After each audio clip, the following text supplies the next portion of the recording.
Today's daf is daf Ayin Ches, and we'll start here on daf Ayin Zayin Amud Beis. Boy Rava, 4 lines before the end of the Amud. Trumas Lachmei Toda. On the one hand, there is a chiyuv of giving truma from the 40 lechamim of the Lachmei Toda. We give one of each of the 10 of the categories of the four. That's mean 4 chalas we give to the Kohen. So it's like truma, but then it's different than truma. And therefore, Rav has a suffix, chayavan aleh misav chomesh. If a person eats truma and he's a non-Kohen, then he has to not only pay back the value of the truma, he's also going to add another 20% to its value, plus he's chayav misav b'dei shamayim. Oh, einam chayavan aleh misav b'dei shamayim.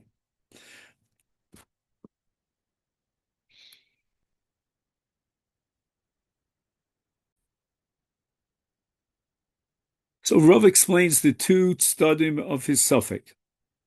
Shall we say, given the iskash l'trumas maser, how do we derive the conclusion that you have to give 1/10 to the Kohen, 1/10 of each of the 4 categories? That's 4 chalas all told. We derive it from trumas maser, which means that the Levi received his maser, and then he has to give truma, and that truma has all the dinim of truma. It's Machayev Misa B'dei Shamayim, and it's also Chayev Chomesh. Odilma, should we say no?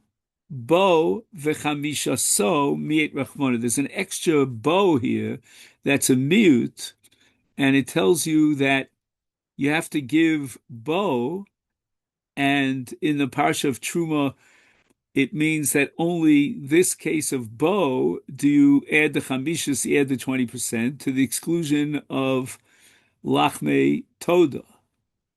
Furthermore, Rava extends his suffix, which is basically fundamentally the same suffix, midamas or ena midamas. Right? There's a halach of truma that if truma gets mixed in with chulin, then it becomes a dimua, which is another word for a mixture, and it generates an iser on the chulin, teku. Omar Mar, we had a brisa before with regard to shtei lechem. And in the case of shtei lechem, we need shnei esronim of solas. We need 2 isarons of flour. And from shtei lechem, we derive the conclusion that the 10 lechamim that accompany the korban toda and the chametz also require 2 esronim of solas, of flour. And Talmud Lomer Tihiyena. How do we know that it's the same 2 esronos of shtei lechem that we require in the case of the chametz lechamim of a korban toda? We derive it from Tihiyena. So the Gemara says, "My Talmudo." Now we're going to start the daf for today, Ayin Ches. What do you see in the word Tihiyena that teaches you that it's got to be 2 esronim? Omer Rabbi Yitzchak bar Avdimi Tihiyena ksiv. There are 2 yuds here in the word tiyena. And the extra yud is going to be a remez to the number 10, because yud is in its value is 10. So therefore the lachmei toda of chametz should have to have a total of 10 isarons of solas. So the Gemara says, okay, you have a remez to add 10, but how do you know it's 10 isronos? Maybe it's asora kfizi, and kfizi is a different kind of a volume, and the volume of a kfizi is equal to 1/2 of a kav, or 1/3 of an isaron. Omar Rava besronos divar kosv. Let's look at the pasuk in its context, and the context of the pasuk is with regard to the lechem that's brought on Chag HaShavuos. It says, "V'moshvosechem taviu lechem tnufa shtayim shnei esronim sols tihiyena," with the extra yud. Chometz te'afena bikurim lashem.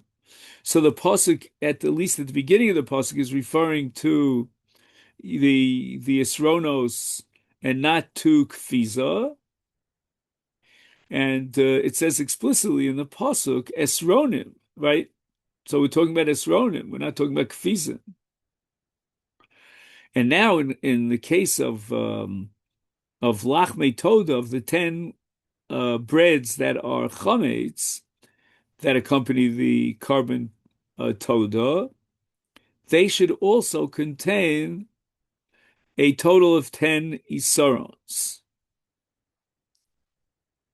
So the Gemara says the following. Okay, now you've covered the 10 that are chametz. There's another 3 times 10 that are matzah. Those are chalos matzos.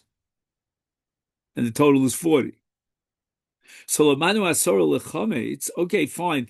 You taught me from the extra yud that of Tiena that we need 10 esronos for the chametz, an isaron for each bread. But asora lematzah minayin. How do you know that we need 10 esronos for the matzah? So we're going to need a kind of a hekesh between the lachmei toda that are matzah together with the attaching it to the lachmei toda that are chametz. Talmud lomar al chalas lechem chametz. The chala of the matzah has to be keneged chametz have matzah, because it says in the pasuk al chalos lechem chametz. So now we have a problem. Why? Because in Kodshim, there's an issue about how we derive halachos that you don't pile one hekesh on top of another hekesh. So that in the case of the lachmei chametz, how do we know that they require 10 esronos? We derive it in a hekesh to shtei lechem. Now we want to use the lachmei tod of chametz to teach me matzah, the lachmei tod of matzah, through another hekesh. So you're piling on one hekesh onto another. V'chi davar lamed me hekesh chozer malamed behekesh. If you're deriving lachmei chametz from a hekesh to shtei lechem, and now you want to derive lachmei matzah from a hekesh to lachmei chametz, that's one hekesh on top of the other. And the Gemara answers, Heimenu v'davar acher. V'chol heimenu v'davar acher lo avi hekesh. Now, this concept of heimenu v'davar acher is a sugya unto itself. We'll just sort of gloss over the superficial level by quoting the Tosfos. And Tosfos basically says that the derivation of 10 esronos in lachmei chametz is not purely a hekesh. Although, again, we need a comparison to the shtei lechem, but in the parsha of the lachmei toda of chametz, we have the word tiyena.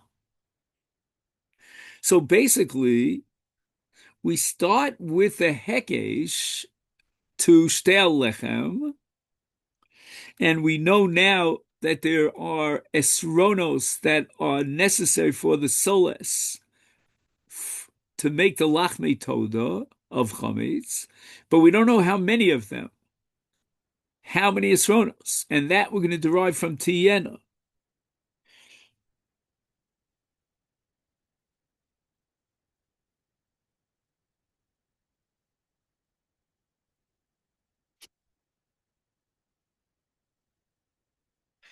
I'll just read you one line here, but again, it requires a lot more research. He says, through a combination of hekesh and an explicit pasuk of tiyena, we conclude that the chametz offering of the lachmei toda contains a total of 10 esronos of flour.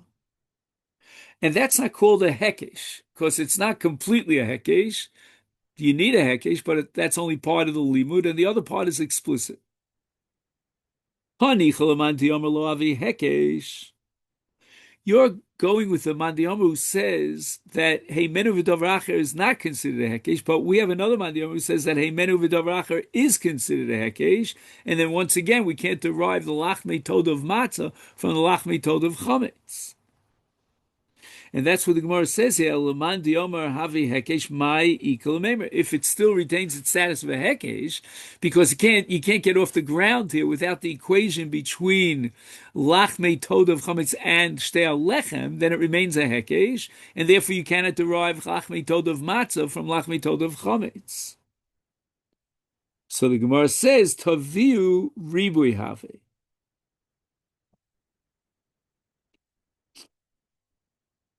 These, well, in English it's more than one word, but in Hebrew it's one word, taviu, which in English is "and you shall bring," with regard to the shtei lechem, is ibrik.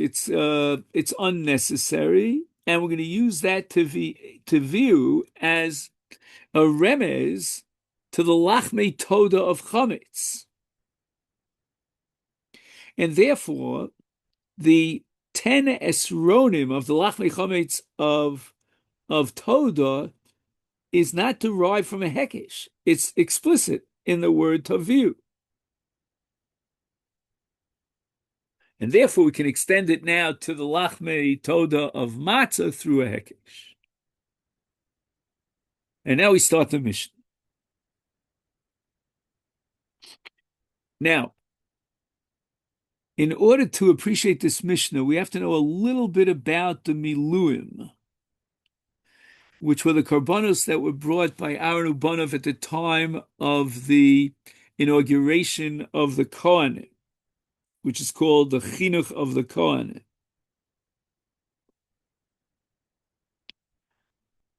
And now we've been focusing our attention until this Mishnah on the lachmei Toda. Now we're going to introduce two other karbanos which require lechamim, loaves of bread. One of them was the miluim. So when Aaron had his chinuch, he and his sons, they had to bring different kinds of lechamim. We'll see which kinds in a minute. Then we're going to introduce the case of a Nazir who, when he completes his Nazirus, he has to bring a whole bunch of karbanos, and they have to be accompanied by lechamim. And we'll see in a minute how many categories of lechamim would have to accompany the karbanos, the shlomim of a Nazir. Hamiluim hayubayim kimatzah shebetoda. So the miluim had three categories of matzah, just like the lachmei toda with three categories of matzah, and that's called chalos, rekikim, urevucha. Now Rashi interprets that revucha means chalut, b'mayim rotchim. In other words, they took the flour and they dipped it into boiling hot water. So in any event, the three categories of matzah of the lachmei toda are completely parallel and identical to the three categories of the lechamim that would accompany the karbanos miluim at the inauguration of the Kohen. And Naziris haisabosh shtei yodos kamatzah shel toda. In the case of Nazirus, there was no revucha, so there was only chalos and rekikim. And that's called shtei yodos, meaning two out of the three categories of the matzah of lechem, the chalos matzahs of the right of the Toda are brought as an accompaniment with the Shalmi Nazir, but not the third. Is chalos rekikim v'ein bohem revucha. Nimtza. Now he makes the calculation with regard to the chalos and rekikim of a Nazir. Nimtza sara kabin yushalmios. So the lachmei Nazirus were made of 10 kabim yushalmim. Yushalmi was the later period of time after the Midbar. Shehein Shisha Esronos Ve'odayon, which equals in the Midbarios to 6 Esronos, and then it says Ve'odayon and more. So let's just make a quick calculation. If you have in the Lachme Toda of Matzah, you have 30. In the Lachme, in the Chamim of the Nazirs, you only have 20. So 20 is 2/3 of 30. And therefore, we're going to have to multiply it by 2/3. So let's say you have 10 Kavim Yushalmios, and now you're going to have 2/3. So 2/3 of 10 is going to be 3 1/3, and another 3 1/3 is 6 2/3. So that's what it says here, Shisha Esronos Ve'odayon, which means it's going to be 6 Esronos and 2/3. But let's just round it off for just for a second at 7. So in other words, 1/3 was knocked off because there are no revuchim in the lechamim of the Nazir. So once you cross out 1/3, you're left with 70, meaning really 66 2/3. Okay. Now, how do we know that in the case of Miluim, they had an accompaniment of loaves, of chalos? You know what I mean? Amakra. Pasuk says, now I'm going to assume that this Pasuk is somewhere in Vayikra. It says, Umisala matzos asher lifnei Hashem lokach chalas matzah achas v'chalas lechem shemen achas v'rakik echad. So we see here that he's got chalas matzah, and he's got chalas lechem, and he's got rakik. So the Gemara says the following: Bishlei mechalos chalos rakik rakiv. When it says in the pasuk chalos with regard to the miluim, that parallels to the chalos of a korban toda. And rakik, right? We said that amongst the matzah chalos that were accompanying the korban toda, they were not only chalos but also rakik. So we're going to have now, in the case of miluim, rakik, but shemen ma'niu. What is shemen? The end of the pasuk says shemen achas. Lav revucha. Shouldn't that be a reference to revucha, which would mean that we have a third category of matzah in the case of miluim?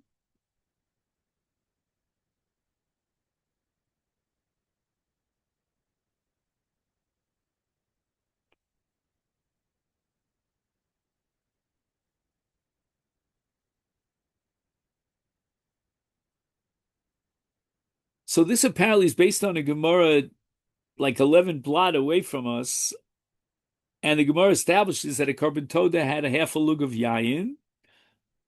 I'm sorry, a half a lug of oil of shemen, and a quarter of a lug that was used for the chalos and rekikim together, and there was left a quarter of a lug for the revucha. So that's why the Gemara thinks that the pasuk here, shemen achas, is referring to the revucha.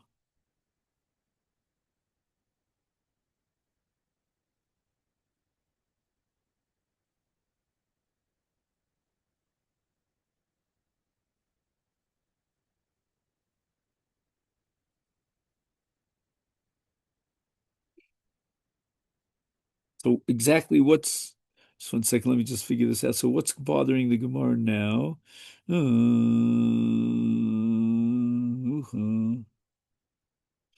Is the Gemara bothered by the pasuk or?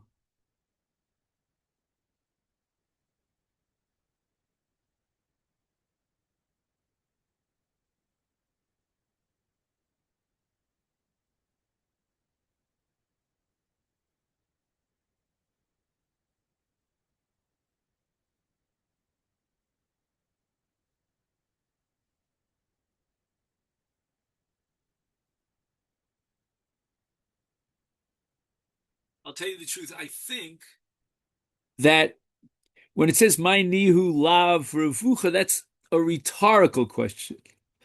The Gemara is not asking a kasha. The Gemara is saying that obviously the shemen here is referring to revucha. So that means we have all three categories of lechamim, of matzah, at the time of the milui. Maskif l'Rav Avia ema ant de mishcha, anta de mishcha. Maybe it's not referring to lechamim, but some sort of a cake of oil.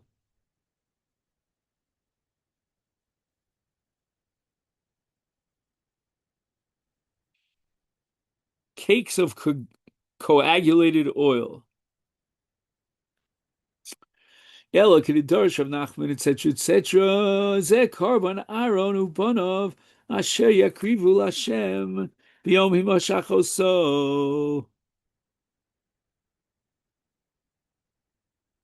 v'chimala madnu lebanov miyom himashcho. Right? What is the Torah teaching us with regard to the banov, the children of Aaron? B'yom himashcho, on the day of Aaron's anointment. I mean, the pasuk can't be understood literally as a chiyuv to the bnei Aaron to bring a korban on the day that their father was anointed as a Kohen Gadol. I mean, that doesn't obligate them. That's his obligation.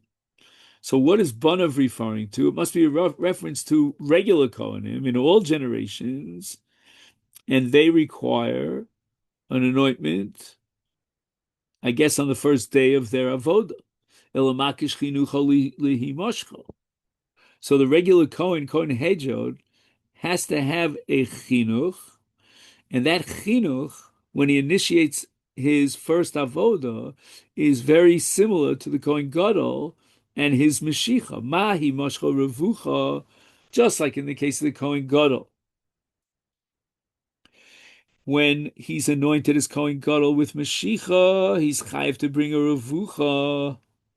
And what's the revucha here? That's the chavitin shel Kohen Gadol, which he brings twice a day. Af chinucho.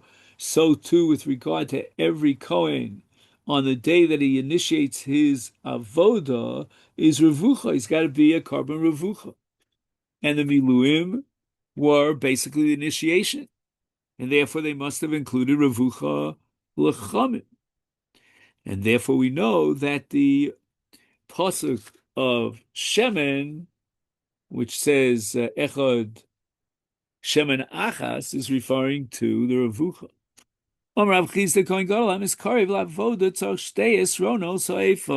A new Kohen Gadol is initiated. He now has to give 2 esronos. Right? Achas lihi mashcho. He's a Kohen Gadol and he had Mashicha. We said that Mashicha requires the accompaniment of lachme revucha, v'achas lechinucho. And he's no different than a regular Kohen, who on the day of his initiation requires revucha. And Marbra Vashi Omar Shalosh. On that day, he has to bring 3. Right? He has to bring, number 1, a revucha for his anointment, his Mashiach as a Kohen Gadol. Number 2, he's no worse than any Kohen Hedjod who on his first day of Avodah requires Revucha. And number 3, he's got to bring his Chavitin, his Minchas Chavitin, which is brought every day, and that's Revucha. V'lo pligi. Ha di avad avodah kshu Kohen Hedjod. This Kohen Gadol that is now being appointed, did he ever serve in the Mikdash as a Kohen Hedjod? And now we're just upgrading him. If it's a case where he already did the Avodah, is then he already had that Revucha that was brought as the initiation of a Kohen Hedjod. So you're only left with 2 with two chiyuvei lechamim. I mean, just the initiation and the Mashiach as a Kohen Gadol plus his Minchas Chavit. But how do we get to three? Which was Marbar Vashi. The lo Ovid Avodah Kshu Kohen Hedjed. He never served as a Kohen Hedjed. They skipped a step, like in checkers, and he went straight to the top to be a Kohen Gadol, and therefore he has to bring three korbanos because he's no worse than a Kohen Hedjed who has to bring a revucha as part of his chinuch, as part of his initiation as a Kohen Hedjed. The Mishnah says Nazirus Hoisa Bosh Day Yodos Kimatza Batoda. Right? They didn't have revucha. Tanarabana, we learned in the Brisa Shlomov. With regard to the carbon Toda, it says Shlomov.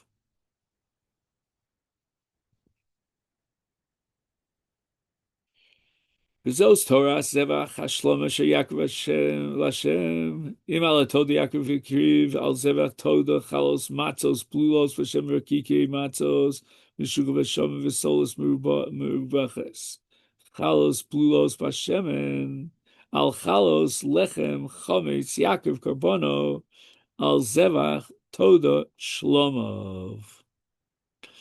So why does the pasuk have to end with the word Shlomov?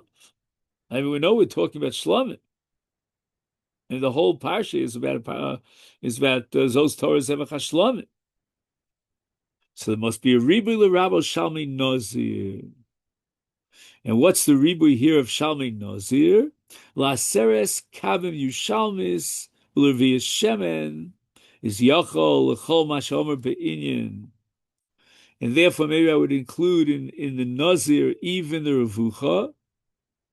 So it has all three categories. Tambalom and matzos. Now, what does the word matzos teach me in the parsha of Shalmei Nazir? The pasuk states that along with his zevach, his karbanos, his shlomim, the Nazir should bring a basket of matzos, fine flour loaves, chalos, mixed with oil, and rekikim. No mention of revucha.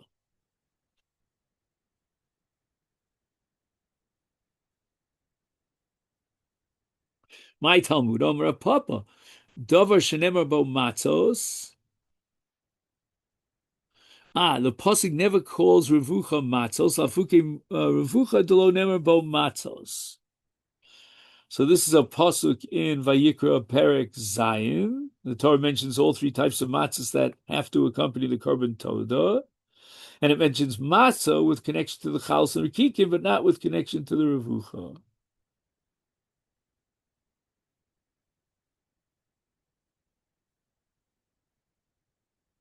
The Bei Rabbi Shmuel Tana, matzos klal, chalos or rekikim prat, klal uprat, ein beklal u'masha beprat. And what's ein bechlal u'masha beprat in this context? Chalos urikikim in midei achrini lo. So even though the Torah opens up with the word matzos, which is a klal, but nevertheless the Torah adds chalos urikikim to exclude the case of revucha.